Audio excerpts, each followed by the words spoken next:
Salut les amis, c'est Sofiane. On se retrouve pour un nouvel épisode du podcast. C'est en forgeant qu'on devient forgeron et c'est en galérant qu'on devient humoriste. Voici Galère d'humoriste avec aujourd'hui Raph. Salut Raph, comment tu vas?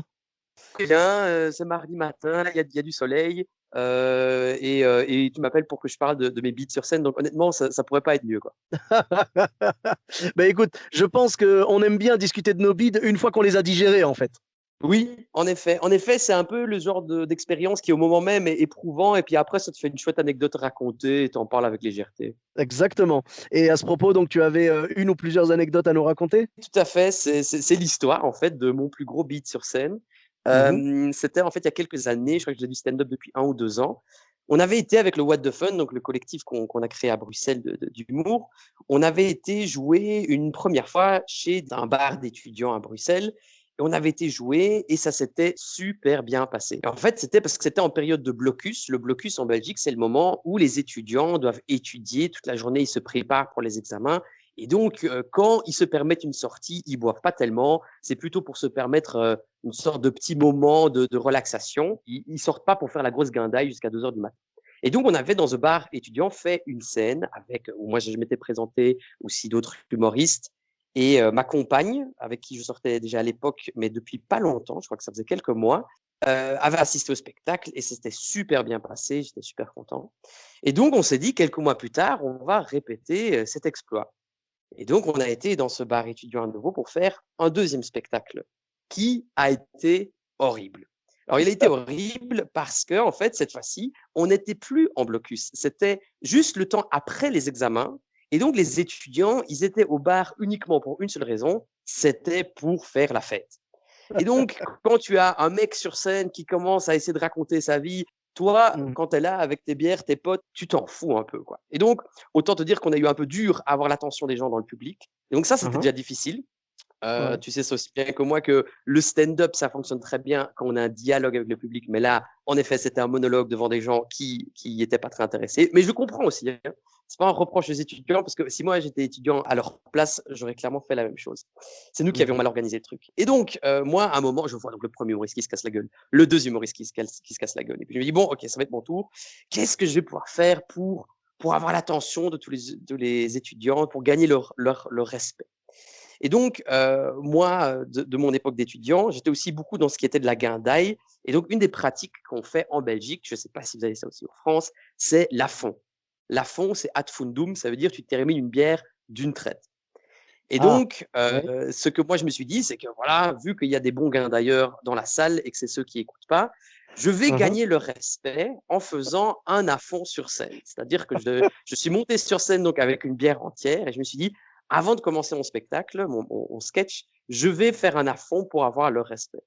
Et Ouais. alors, je monte sur scène, je dis, je sais que vous n'écoutez pas, mais, mesdames et messieurs, sous vos regards ébahis, je vais terminer cette bière d'une vitesse incroyable. Et donc, tout le monde s'arrête une seconde, il me regarde, et alors moi, je fais le pire affont dans l'histoire de l'humanité. Je suis lent, ça traîne, et puis le dernier tiers de la bière, je la renverse entièrement sur ma bouche parce que j'arrive pas à la boire, et donc, je suis rempli de bière, de mon visage, mon t-shirt, mon pull. Ah. Évidemment, tout le public commence à me huer parce que non seulement j'arrive pas à les faire rire, mais en plus, je les ai insultés en faisant le pire à fond de l'univers.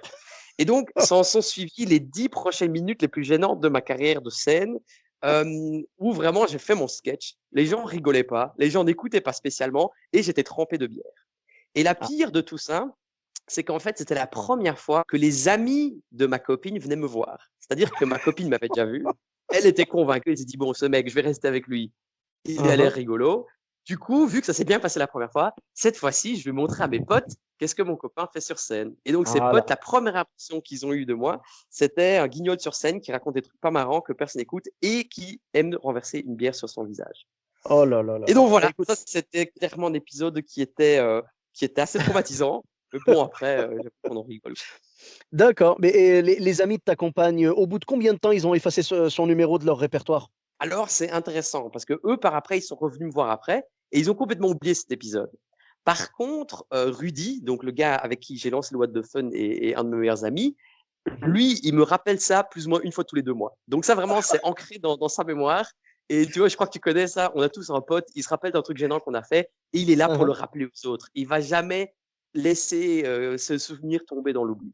C'est ça, ben, c'est parce que c'est des blessures de guerre en fait. On a fait la guerre ensemble et on se rappelle de ça. Ah, tu te rappelles quand tu as marché sur une mine et tout, tu vois, on a un peu cet esprit des soldats, tu vois, des vétérans si tu veux. Tout à fait, Mais tout à fait. ce qu'on peut pas te reprocher, c'est que tu as vraiment fait ton possible. Personne ne pourra douter du fait que Raph est un humoriste qui n'hésite pas à mouiller le maillot. Ah oui, oui, oui, littéralement, littéralement. Par contre, maintenant, je peux te dire que je ne le fais plus, hein. Je l'ai essayé une fois. Si maintenant, à l'avenir, je vais faire un spectacle devant le roi ou la reine et qu'ils disent, écoutez, votre spectacle est bien, mais vous pourriez faire un à fond, je leur dirais, c'est gentil, mais j'ai une fois essayé, ça fonctionne pas. Donc, je le ferai plus, c'est fini. Bah, sinon, est-ce que tu peux essayer de faire un à fond mais avec de la tisane? Ça dépend si tu les laisses un peu refroidir. Parce que là, de la tisane brûlante, je crois que pour faire mon sketch par après, ça va être un peu un massacre. Mais ouais, je peux peut-être essayer. Écoute, je trouve Bah que ça écoute, devrait être une catégorie à part entière. On devrait mais faire bien des sûr, soirées spéciales où mais les oui. gens doivent boire 1 litre de Coca-Cola, des Mentos. Juste, on leur met des défis où ils doivent mettre des trucs dans leur bouche et puis faire un spectacle de 10 minutes. Mais c'est ça. Après, pour le côté de la tisane, l'avantage, c'est que le lendemain, si quelqu'un te demande le public était chaud, non, mais la boisson, oui. Tout à fait. Mais Bon. tu vois, c'est parfait parce que du coup, tu as une réponse à tout. Elle répartit. Je suis impressionné. Mais en tout cas, merci, merci. C'est moi qui suis impressionné par cette belle anecdote parce que franchement, il en fallait du courage en fait pour monter devant des mecs bourrés et dire je vais aller les attaquer sur leur terrain. Vraiment, j'ai bien aimé ce côté défi, ce Tu côté. vois, on n'avait pas le choix, tu vois. À un Ouais, moment, ouais. je ne sais pas si tu as déjà eu ça, où tu vas à une scène et tu te demandes, tiens, comment ça va se passer. Et puis tu passes pas en premier, mais tu passes genre 4, 5, 6e et tu Uhum. vois les premiers humoristes monter sur scène et que c'est horrible. Et donc, tu commences à réfléchir en mode, ben, je vais pas ne pas monter sur scène parce que tout le monde se prête à cet exercice de massacre. Donc, je vais Uhum. pas juste me débiter en dernière seconde. Mais du coup, tu essaies de réfléchir, qu'est-ce que je peux faire? C'est comme si tu veux, on a une fois eu l'expérience où on a été faire une scène à Namur, ici en Belgique. Et Uhum. moi, j'avais préparé un sketch qui parlait de thèmes de jeunes, de rencarts et des machins chouettes. Et quand on est arrivé sur place, on s'est rendu compte que le public, ils avaient une moyenne de 65 ans. Oh Et là là donc, là. quand j'ai vu les premiers humoristes monter sur scène et essayer de faire leur stand-up classique devant le public et que ça prenait pas, moi, j'ai complètement changé mon texte et je suis repassé sur quelque chose que je sais qui est accessible pour tout âge, quoi. Et donc, ça Mhm. s'est bien passé. Mais donc, en effet, je crois que en tant qu'humoriste, il faut vraiment avoir cette lucidité de se dire, en fait, c'est très important de suivre ce qui se passe avant toi, d'être dans le public ou bien au moins en coulisses et d'entendre, parce que à la limite, tu vas peut-être entendre un humoriste qui va faire une blague, une interaction rigolote avec Jean-Pierre au premier rang, et après, tu dois pouvoir rebondir dessus. Alors que si tu es dans les coulisses, dans le fond, en train de répéter ton texte, tu vas pas vivre en fait ce moment-là et tu vas pas partager ce truc avec le public. Mais c'est vrai, moi je suis totalement d'accord avec toi. Quand on est 4e ou 5e dans une soirée d'humour, il faut vraiment regarder comment ça se passe pour prendre la température de la salle. Et puis, alors si c'est une interaction bienveillante avec quelqu'un dans le public, tu vois, le Jean-Pierre dont tu parlais, si jamais c'est une interaction bienveillante, c'est pas obligé de reprendre derrière. Ça peut être marrant, ça peut faire un petit running gag, mais ça va. Mais on va dire, là où c'est le plus grave, le Jean-Pierre en question, si jamais il se met à être méchant, tu vois, à être un peu un heckler, tu vois, genre, Oui, oui. s'il se met à déranger, là, par contre, tu as tout intérêt à réfléchir et à te dire comment est-ce que je vais le calmer dès le départ. Je vais essayer de faire une vanne, genre, tu vois, tu vas essayer de détourner une de tes blagues en y injectant ce personnage-là, tu vois. Et après, pour le côté s'adapter au public, c'est totalement ce qu'il faut faire parce que ça m'est déjà arrivé aussi, tu vois, tu me posais la question tout à l'heure, ça m'est déjà arrivé aussi d'avoir voilà, une soirée où je sens que le public est un peu plus réceptif à tel sujet ou tel sujet et du coup dire attends, je pars pas là-dessus, je pars sur tel autre sketch, tu vois.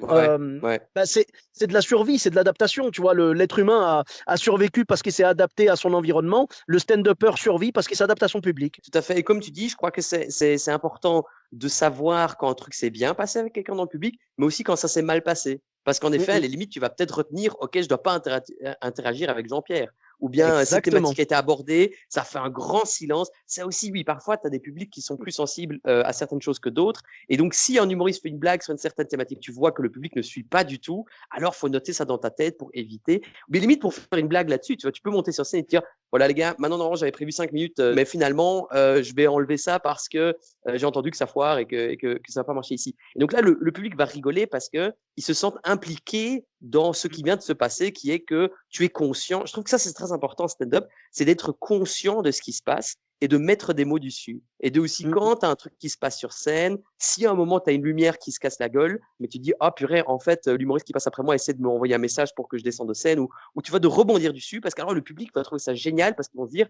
ça, il ne l'a pas préparé. Ça vient Oui. vraiment juste de sa tête, il sort ça de ses tripes à l'instant. C'est totalement ça. Et c'est ce qui fait que le public apprécie beaucoup l'improvisation, même si on va pas se mentir, des fois tu vas sortir une blague en improvisation qui n'est pas du niveau de tes blagues écrites, mais comme le public sent la sincérité et sent que tu l'as inventé sur le moment, il va plus rire parce que c'est le vrai spectacle vivant. Tu vois, ils se disent ce que nous on a ce soir, ni le public d'hier soir ne l'a eu, ni le public de demain ne l'aura. Ça n'appartient qu'à nous. Et c'est pour ça que quand tu te sers de ce qui se passe dans la salle, quand tu te sers de quelque chose de réel, tu vois, qui vient de se passer, là, les gens apprécient parce qu'ils se disent, ils nous considèrent pas comme des pantins, tu vois, ils nous considèrent comme un vrai public à part entière et il veut nous délivrer une performance unique. Tout à fait. C'est un peu un des moments les plus frustrants, c'est quand tu passes des mois et des semaines à retravailler une punchline, une blague, un sketch, et que tu l'as fait, et puis finalement, un truc que tu sors spontanément au moment même parce qu'il y a une interaction avec quelqu'un qui est très réactif au premier rang, que ça va plus faire rire que le truc que tu as scripté. Mais bon, après, l'objectif, c'est de faire rire. Nous, on a eu ça avec François FK, un de nos humoristes en Belgique, qui était venu à une de nos scènes, et il avait préparé un sketch de 15 minutes. Finalement, il a fait 30 secondes de son sketch et puis 14 minutes d'interaction. Et le public était mort de rire. Et à la fin, il me disait, ah, désolé, j'ai pas fait mon texte. Je disais, on s'en fout. Mec, on monte sur scène pour faire rire les gens. Si tu arrives à faire rire les gens, peu importe comment tu le fais, c'est bon. C'est vraiment le plus important, passer un bon moment avec le public, que le public rigole, qu'il ait passé un moment de partage avec l'humoriste sur scène. Et c'est pour ça que je ne sais pas si tu l'as déjà fait, toi, mais tu sais, quand tu as une improvisation, tu as un éclair de génie sur le moment, tu balances ta blague et tout, les gens sont morts de rire, tu te dis ça, je vais pouvoir le réutiliser la prochaine fois, tu le réutilises, mais ça rit, mais pas autant. En fait, il y a la différence, tu as tout à fait raison, il y a la différence entre l'écriture que tu fais en live et les interactions avec le public. Donc, des interactions avec le public, tu peux pas faire ton interaction que tu as eue avec Jean-Pierre le lendemain quand tu es en face de Sylvain, tu vois. Par C'est ça. contre, parfois, tu fais, moi aussi, ça m'est déjà arrivé, tu as écrit ton sketch, tu dis quelque chose, et puis au moment même, tu as t'as un truc qui te vient en tête. Je sais pas pourquoi, c'est parce que tu as une sorte d'instinct de survie qui dit, essaie de rendre la blague encore plus marrante, et tu vas dire quelque chose sur scène qui, en fait, se rajoute super bien à ton texte. Et donc ça, en effet, parfois, c'est quelque chose que tu peux reproduire par après à l'infini dans d'autres spectacles. Et parfois, c'est des trucs qui dépendaient vraiment juste de l'ambiance de la soirée. C'est ça. Et c'est vrai que c'est pour ça qu'il y a beaucoup d'humoristes, tu vois, comme Shirley Soignon, par exemple, que tu connais certainement. Oui, oui, bien sûr. Voilà. Donc Shirley Soignon, par exemple, d'après ce que j'ai compris, elle écrit ses textes carrément sur scène, en fait. Elle prépare rien, en fait. Elle se donne une ligne directrice et puis après, elle improvise sur scène et c'est comme ça qu'elle écrit ses passages. Mais ça, c'est très impressionnant, hein, parce que moi, allez, moi, je suis fan d'improvisation avec le public, mais de l'improvisation de l'écriture, ça demande quand même un sacré courage.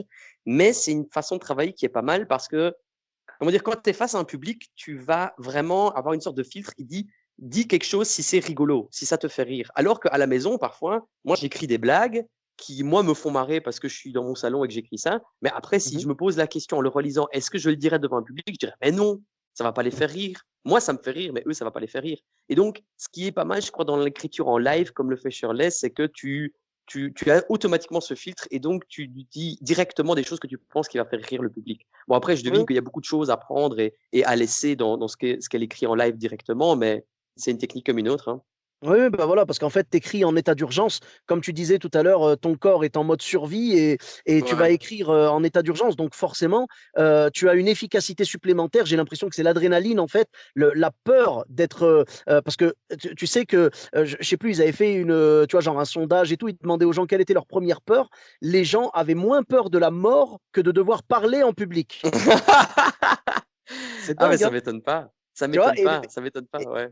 Eh ben, je pense que le corps assimile cette peur et se dit, il faut absolument que je sois efficace. Donc, il envoie le maximum de dopamine, tu vois, genre d'adrénaline et tout. Il t'envoie des substances. Et du coup, tu te retrouves tu te retrouves à avoir des éclairs de génie et c'est pour ça que les blagues qu'on trouve sur scène sont les meilleures. C'est parce que le corps est à son maximum, tu vois, le cerveau, il donne le maximum pour que tu aies les meilleures punchlines possibles, quoi.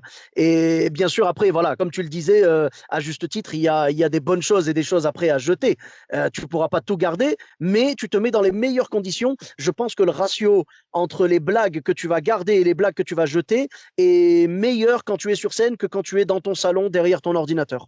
Faut juste avoir les épaules assez solides pour faire face à un bid assez long. Parce qu'en effet, quand tu écris 100% sur scène, tu dois aller, vu que tu n'as rien du tout, tu vas essayer d'improviser, de trouver des trucs, mais tu as beaucoup moins on va dire, de base solide que si tu avais écrit quelque chose. Donc, je crois qu'en effet, comme tu dis, c'est une méthode d'écriture efficace, mais il ne faut pas avoir peur de passer 15 minutes sans faire rire le public. C'est vrai qu'on est totalement vulnérable sur scène et puis on écrit au fur et à mesure de la soirée. Des fois, il peut se passer des choses qui vont inspirer d'autres blagues et tout. Donc, ça ne peut pas se faire sur une soirée, mais clairement, construire un spectacle en rodage comme ça, je pense que c'est une méthode intéressante parce que ça aura toujours la fraîcheur aussi de l'art oral, en fait. Ça aura pas comment dire, le côté littéraire, tu vois, de quand tu écris. Ce sera toujours une conversation. Ça aura toujours l'air d'une conversation. Non, tout à fait. J'ai le même truc. Moi, parfois, quand j'écris des vannes, c'est beaucoup trop lyrique. J'ai des phrases que personne dit dans la vie de tous les jours,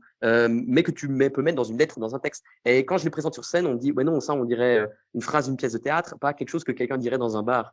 Et donc, parfois, moi, je dois vraiment reprendre mon texte et me dire, il n'y a aucun être humain qui s'exprime comme ça et essayer de le rendre à nouveau oral, quoi. Et en effet, ça, je crois que si t'écris sur scène, c'est un problème que t'as pas.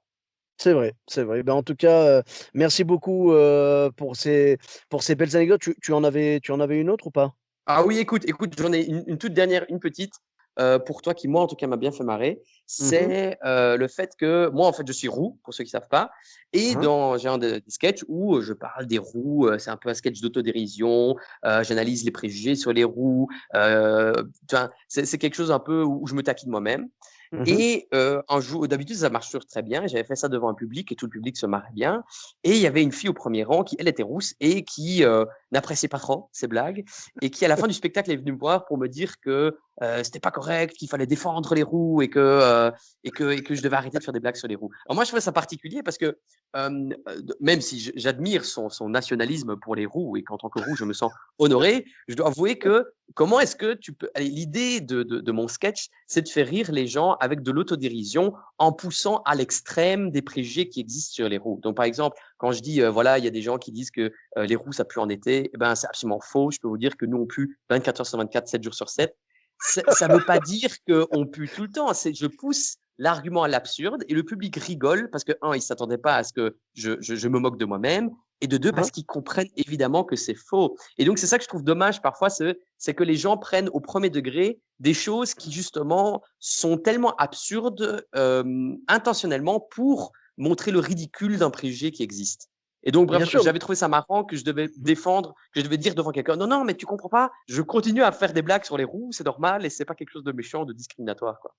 Mais oui, mais en fait, tu as la même technique que tous les humoristes qui font de l'autodérision. Moi, le premier, moi, je suis pas roux, mais je suis en surpoids. Je fais des blagues là-dessus, forcément. Je fais des blagues sur le surpoids. Tu vois, je pousse un peu à l'extrême aussi.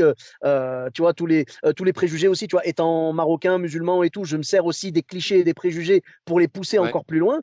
Tu vois, on va dire l'équivalent de ta blague à toi. La blague où tu dis que les roux ne puent pas qu'en été, en fait. Voilà, c'est très, très ouais, drôle parce que c'est un contre-pied, tu vois. Les gens s'attendent à ce que tu dises on pue pas, alors que toi, tu es allé exactement. encore plus loin. Voilà. Et moi, l'équivalent, j'ai une blague qui est équivalente avec les musulmans, tu vois, c'est que j'explique que je discutais avec un client dans mon bus, parce que moi, je suis chauffeur de bus dans l'équivalent de la tech. Ouais, Et donc, je discutais avec un client dans mon bus, on parlait de voiture. En fait, c'est devenu un ami avec le temps. Et on parlait de voiture, et il m'a sorti un cliché, vraiment le cliché numéro un sur les Arabes, quoi. Tu vois, il m'a dit.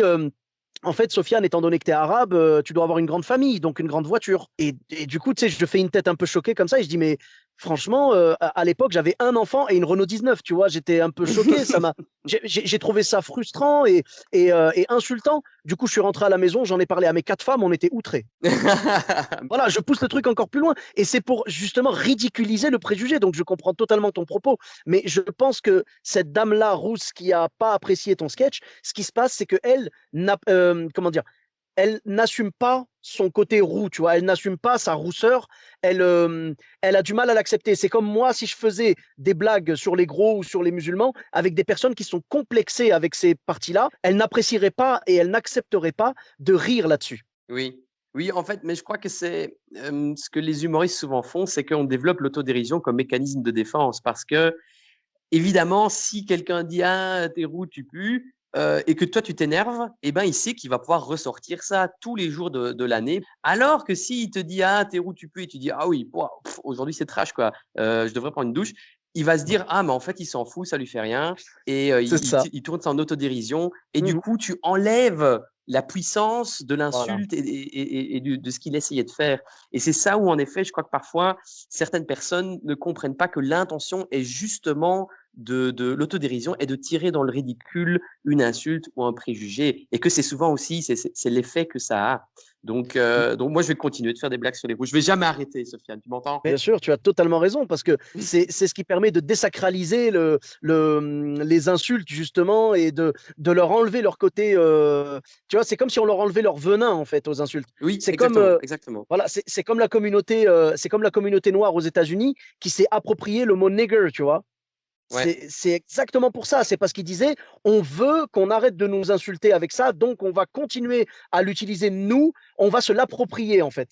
C'est exactement ça, c'est s'approprier quelque chose pour désarmer la personne qui comptait s'en servir contre nous. C'est exactement ça, tu vois, moi quand je fais de l'autodérision, c'est exactement le truc que tu as décrit tout à l'heure pour dire à la personne, ben non, tu pourras pas me faire mal avec ça. On a vu ça aussi dans le film Eight Mile. oui, Voilà, en effet, en effet.